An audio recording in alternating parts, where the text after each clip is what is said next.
Исидор Барахов из плеяды первых руководителей Якутии стал жертвой красного террора. Барахов был арестован в своем служебном кабинете на Старой площади 3 февраля 1938 года. Военной коллегией Верховного суда СССР приговорен к высшей мере наказания. Расстрелян в спецполигоне НКВД «Коммунарка». В этом году Верхневилюйский район объявил 2023 год годом Барахова. И планируются очень большие мероприятия. Будет эсэх, посвященный деду, будет эсэх в Москве, в Коломенском. И мы, конечно, будем принимать участие по мере возможности во всех этих мероприятиях.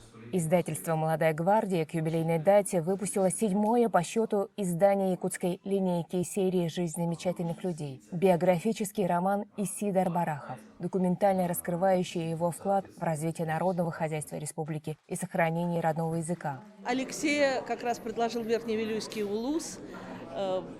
Опять же, доверие было полное, он оправдал на все 100%. Мы очень рады, что эта книга вышла. Эта книга отредактирована нашим редактором Вадимом Орлихманом, который как раз очень много сотрудничает в якутском проекте. Мы всегда рады издавать книги о Якутии. За эти годы мы уже просто сроднились.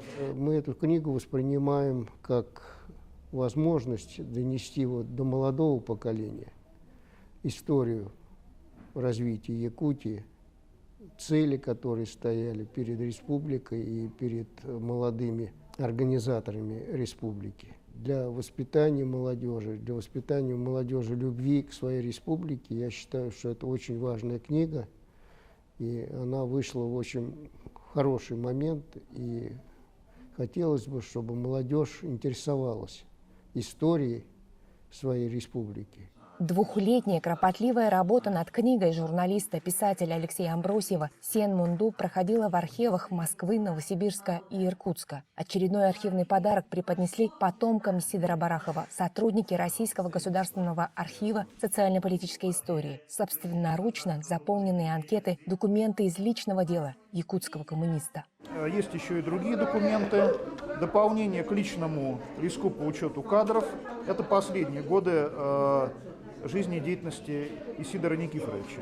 В частности, здесь указано, что он занимал должности помощника заведующего сектором по северо-восточным районам сельхозотдела ЦК ВКПБ, занимал должность заместителя заведующего сектора по Сибири и Дальневосточному краю. Вот работал он в этих секторах с 1933 по 1938 год. Исидор Барахов в последний раз побывал в Якутии в 1928 году. Спустя почти век его имя снова возвращается из вынужденного забвения. В Москве и Санкт-Петербурге, как и в родном Верхневилюйском улусе, пройдут памятные эсэхи, посвященные 125-летию великого сына якутского народа. Туяра Константинова, Виктор Олесов, Москва.